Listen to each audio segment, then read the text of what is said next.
کہ اس کی آڑ میں یہ نہیں ہونا چاہیے کہ پی ٹی آئی کے ساتھ کوئی زیادتی کی جائے، اور انہوں نے اپنا مقدمہ انٹرنیشنلی لڑا اور بہت خوب لڑا، اور اس کے بعد پھر ہم نے دیکھا کہ جو عالمی ادارے ہیں وہ بھی میدان میں آئے، اور سب سے بڑھ کر جو ایک بڑی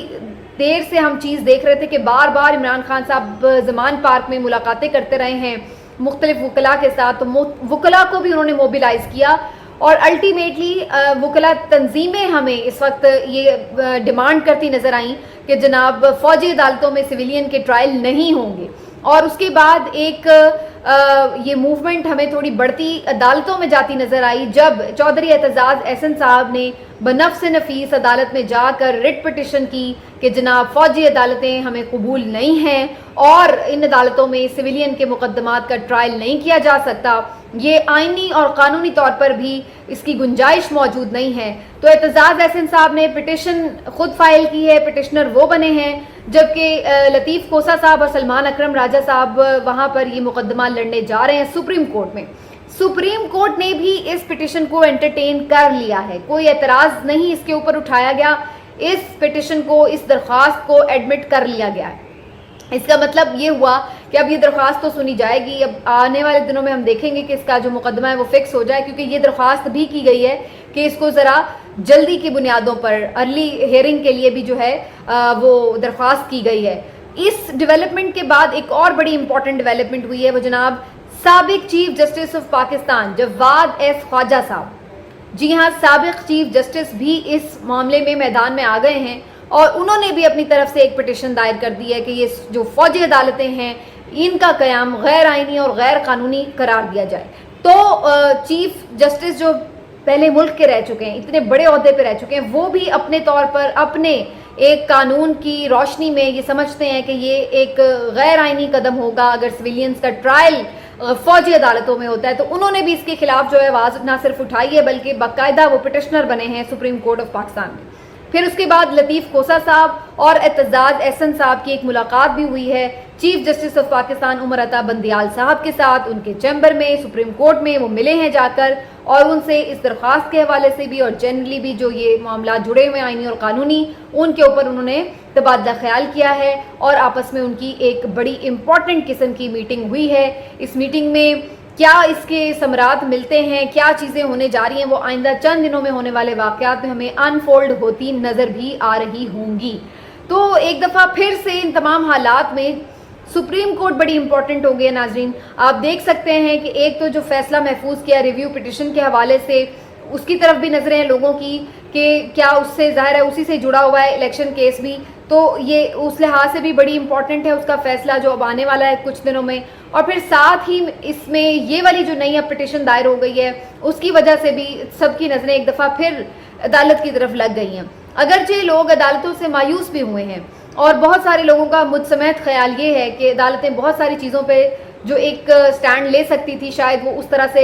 پاورفلی نہیں لیا گیا، اور آئین کے اوپر فیصلے تو کرنے کے لیے پھر بھی سٹینڈ لیا عدالتوں نے، لیکن ان کے اوپر امپلیمنٹ نہ ہونے کی صورت میں کوئی خاص کارروائی نہیں کی گئی۔ تو یہ ایک راستہ فراہم کر دیا گیا ہے کہ جیسے کوئی بھی آئے کل کو اور نہ صرف یہ کہ آئین اور قانون کی دھجیاں اڑائے بلکہ سپریم کورٹ کے فیصلوں کو بھی اٹھا کے ردی کی ٹوکری میں پھینک دے اور وہ چاہے تو عمل نہ کرے۔ تو یہ آپ نے ایک طرح سے ایک راستہ فراہم کر دیا آنے والی حکومتوں کو، تو یہ ایک بڑی انفارچونیٹ بات ہے۔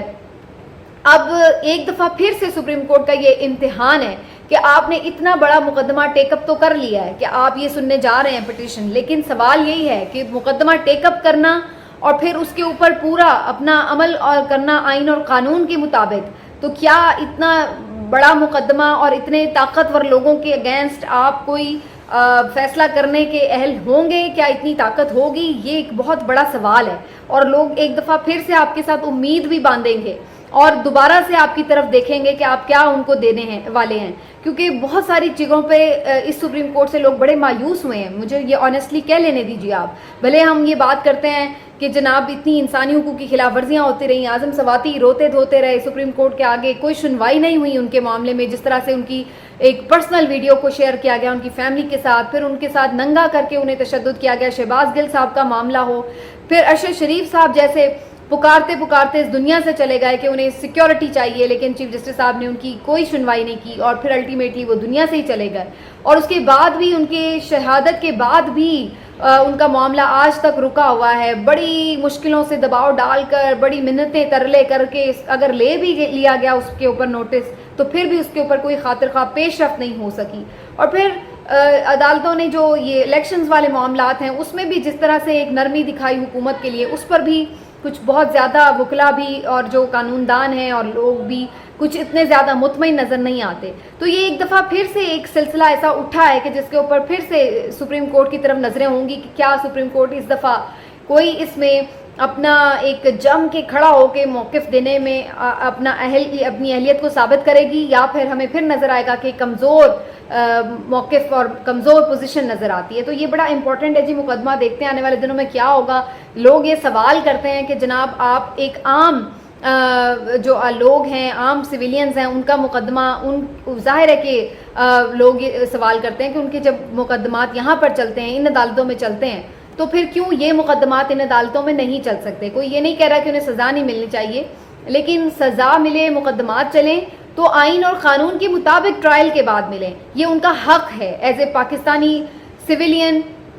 سٹیزن, یہ ان کا حق ہے کہ وہ ان کو فیئر ٹرائل کا پورا موقع ملے. اور یہ دنیا کا ہر قانون اور انصاف کہتا ہے. یہ کوئی اگر کوئی اس پر بات کر رہا ہے تو یہ کوئی فیور نہیں ہے جو کسی کو دی جا رہی ہے. ہم دیکھ سکتے ہیں کہ اس سے پہلے بھی ہم یہ بات کرتے ہیں کہ جناب 14 لوگ ماڈل ٹاؤن کے سانحہ میں شہید ہو گئے تھے, ان کو آج تک کبھی انصاف نہیں ملا, کتنے سال گزر گئے ہیں, اور ان کے لیے تو کسی نے کوئی خصوصی عدالتیں قائم نہیں کی ہیں. اور یہاں پر ہم یہ دیکھتے ہیں کہ الحمدللہ کوئی ایسی تو نہیں ہوا کہ کسی نے جا کر کوئی کسی کے, اللہ کا شکر ہے کہ کوئی ایسا واقعہ جانی تو نہیں نقصان ہوا. ٹھیک ہے, بالکل جو ادارے ہیں ان کی امپورٹنس ہے, تنصیبات کی امپورٹنس ہے, اسی طریقے سے جو آپ کا اوور آل ایک ہم یہ دیکھتے ہیں معاملات کے ایک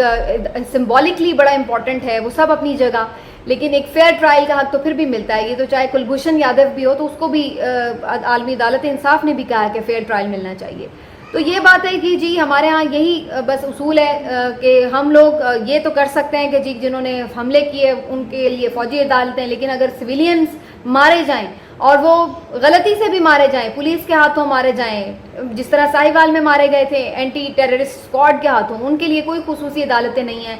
ہم کیا کیڑے مکوڑے ہیں, کوئی جانور ہیں کہ ہماری جان بھی اہمیت نہیں رکھتی ہے, لیکن خاص لوگوں کے لیے اگر ہم کہیں کہ جناب ان کے لیے صرف انہی کے لیے آئین اور قانون یا انہی کے لیے انصاف ہے, تو پھر ظاہر ہے انسان کوشچن ریز کرتا ہے. اور یہی مسئلہ ہے کہ اس وقت ہمیں وکلا بھی یہ کوشچن ریز کرتے نظر آ رہے ہیں. تو وی ہوپ سو کہ جناب اس کے اوپر کچھ عدالت اب تگڑا سٹینڈ لے, پہلے کی طرح یہ نہ ہو کہ پھر عوام کی امیدوں کے اوپر الٹا پانی اور اوس پھینک دی جائے. اب میں تھوڑی سی بات کر لوں کہ جی جو اسد عمر صاحب کی انٹرویو کے حوالے سے ہے. اسد عمر صاحب نے جو ARY پر کاشف عباسی صاحب کو انٹرویو دیا ہے, اس میں انہوں نے 2-3 اہم باتیں کی ہیں. بہت سے لوگ اس پہ بات بھی کر رہے ہیں.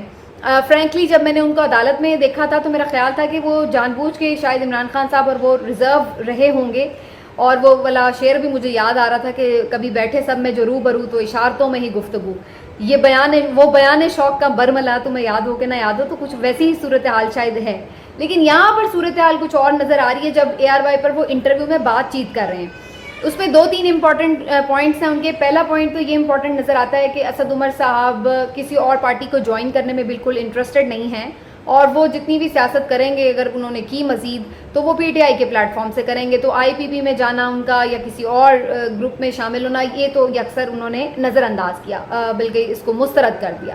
دوسرا جو اس میں ایک اہم پوائنٹ ہے وہ یہ نظر آتا ہے کہ اسد عمر صاحب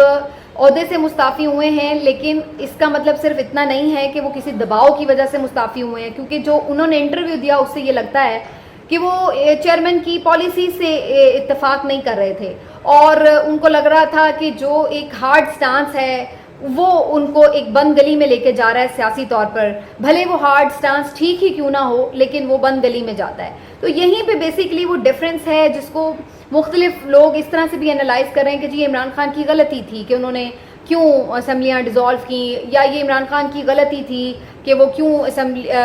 جو نیشنل اسمبلی ہے اس سے مستعفی ہوئے. دیکھیے جب ہمیں یہ نظر آ رہا ہو نا کہ جی ایک چیز ہو چکی ہے اور اس میں ایک بندہ جو ہے وہ کسی اس وقت مشکل میں نظر آ رہا ہے، تو پھر بڑا آسان ہے یہ کہنا کہ یہ اس کی غلطی ہے. لیکن وہاں پر جب وہ ایک چیز کے اوپر ڈیسائیڈ کر رہا ہوتا ہے وہاں پر ایک سچویشن الگ ہوتی ہے. اب میرا یہ ماننا ہے کہ اگر تو عمران خان نے اس کی یہ کہا جائے کہ جی ان کو عمران خان کو یہ اندازہ ہونا چاہیے تھا کہ یہ جس نہج پر اترے ہوئے لوگ ہیں یہ آئین کی خلاف ورزی کرتے ہوئے بھی نہیں شرمائیں گے اور اسمبلیاں تحلیل ہونے کے بعد 90 دن میں الیکشن نہیں کروائیں گے، تو پھر تو ایک آپ کہہ سکتے ہیں کہ ان کی مس کیلکولیشن تھی. لیکن اگر انہوں نے فیصلہ اس بنیاد پہ لیا ہے کہ یار اگر ہم یہ اسمبلی ڈیزالو کر بھی دیتے ہیں تو سارا الیکشن ہمیں نہ بھی ملے تو 90 دنوں میں ان 2 صوبوں میں تو الیکشن دوبارہ ہو ہی جائیں گے، تو پھر بھی ہم اس میں گورنمنٹ میں آ سکتے ہیں. تو انہوں نے جو آئینی اور قانونی طور پر اور جو اپنی سیاسی زمینی حقائق ہیں اس کی بنیاد کے اوپر تو انہوں نے ٹھیک فیصلہ کیا تھا کہ بھائی ٹھیک ہے ہم اسمبلیز ڈیزالو کرتے ہیں. لیکن اب اگر کسی نے یہ تو نہیں سوچا ہو سکتا کہ کوئی بندہ اتنا ہی آئین سے ماورہ نکل جائے اور اس طرح سے، تو آپ کہہ سکتے ہیں کہ ہاں انہوں نے اپنے جو مخالفین ہیں ان کی شاید اب میں اس کو کمزوری کہوں یا ان کا خوف کہوں الیکشن کے ہارنے کا، یا اس کی گراوٹ کہہ لوں ان کی ذہنی سوچ کی کہ وہ آئین توڑنے تک بھی راضی ہیں لیکن وہ الیکشن میں نہیں جا رہے، اس کا شاید انہیں اس لو لیول کا اندازہ نہیں تھا، یہ آپ کہہ سکتے ہیں. لیکن جہاں تک یہ بات ہے کہ جی وہ الیکشن مانگ رہے تھے اور الیکشن کے اوپر تیار ہو گئی تھی حکومت، میں کبھی اس بات سے اتفاق نہیں کر سکتی کہ یہ دو لوگ بیٹھے ہوئے تھے اور وہ الیکشن حکومت ماننے کے لیے تیار ہو رہی تھی. یہ صرف ایک دھوکہ تھا، یہ ڈھکوسلا تھا میری نظر میں. حکومت اگر اتنی آسانی سے ماننے والی ہوتی تو پھر اتنا جو 1.5 سال سے وہ اتنا سب کچھ انہوں نے ات چکی ہوئی ہے جس کو پنجابی میں کہتے ہیں، تو وہ کرنے کی ضرورت ہی نہ آتی. انہوں نے الیکشن نہیں کروانے تھے جب تک کہ پی ٹی آئی کو وہ اس نہج پہ نہ لے جائیں کہ جہاں انہیں اس بات کا یقین ہو کہ وہ بھی ان کا بھی کوئی چانس ہے جیتنے کا. تو اس وقت تو انہیں 100% پتا تھا کہ الیکشن میں گئے تو پی ٹی آئی نے تو کھا جانا ہے ہمیں، تو وہ کیوں کر الیکشن میں ہاں کرتی. وہ صرف ایک ڈھکوسلا دھوکہ ہو سکتا ہے سپریم کورٹ کو ایک لالی پاپ دینے کے لیے، ان کی تسلی کے لیے، لیکن اس کے علاوہ اس میں کوئی خلوص نیت ہمیں نظر نہیں آتی. جس وقت ہو بھی رہے تھے مذاکرات، چودھری پرویز الہی کے رات کو آ کے گھر کے دروازے توڑے جا رہے تھے، اس وقت اور بھی کتنی ایسی 2-3 چیزیں ہوئی تھی جو یہ انڈیکیٹ کر رہی تھی کہ وہ کبھی بھی اس میں مخلص ہے ہی نہیں ہے. تو پھر یہ کہنا کہ جی وہ اس وقت جو ہے وہ مان چکے تھے اور عمران خان نے کوئی سٹانس ایسا لے لیا، میں اس سے کچھ بہت زیادہ متفق نہیں ہوں. ہاں یہ بات ٹھیک کہی جا سکتی ہے کہ آپ یہ جانتے بوجھتے بھی انہیں پھر بھی کہہ دیں کہ ہاں اوکے جی ٹھیک ہے، پھر بھی آپ جو مان رہے ہیں ہم اسی تاریخ پہ مان جاتے ہیں، تاکہ آپ کل کو پھر سے انہیں ایکسپوز کر سکیں کہ لیں جی ہم نے آپ نے پھر ایکسپوز کر دیا، یہ دیکھ لیں انہوں نے کہی ہوئی بات پہ نہیں عمل. لیکن اس سے انہیں فرق نہیں پڑتا، آپ کر بھی دیں ایکسپوز ہو تو وہ 1.5 سال سے ہو رہے ہیں، تو وہ کون سا اس بات کا کوئی بوجھ اٹھاتے ہیں کہ ہاں جی ہم بات نہیں مان رہے ہیں، ہم آئین پہ نہیں چل رہے ہیں. انہیں کوئی اس بات کی فکر نہیں ہے. تو اگر آپ ایک دفعہ اور اس میں ایک اضافہ اور ایک مثال کا کر لیتے تو اس سے انہیں کچھ فرق نہیں پڑنا تھا. تو یہ ہے جی اسد عمر صاحب نے اگر کرنا تھا اس وقت الگ ہوتے تو الگ بات تھی. اگر اب وہ کسی بھی بات پہ اپنا نقطہ نظر کا اختلاف دکھائیں گے تو پھر ان کو اس کو ہضم کرنا مشکل ہوگا. اور یہی وجہ ہے کہ پی ٹی آئی کا اس پہ خاصا سخت رد عمل آیا ہے. اور اگرچہ وہ رؤف حسن صاحب نے دیا جو سیکریٹری اطلاعات ہیں، لیکن ظاہر ہے وہ عمران خان کی ہی بیسکلی آپ سمجھیں کہ گفتگو ہے. اور مجھے لگتا یہی ہے کہ پھر عمران خان صاحب اس بات پر کافی خفا ہیں اسد عمر صاحب نے جو پبلکلی آ کے ان سے ایک ڈفرینس آف اوپینین شیئر کیا ہے. تو یہ ایک چیزیں ہیں اسد عمر صاحب کے لیے تھوڑا لگ رہا ہے کہ پی ٹی آئی کے لیے اس میں گنجائش ان کے لیے خاصی مشکل ہے، جس طرح اگر وہ پبلکلی آ کے اس پر انہوں نے بات کی ہے. دیکھتے ہیں آنے والے دنوں میں مزید اس پر کیا ہوتا ہے. پھر ملیں گے، اپنا خیال رکھیے، اللہ حافظ.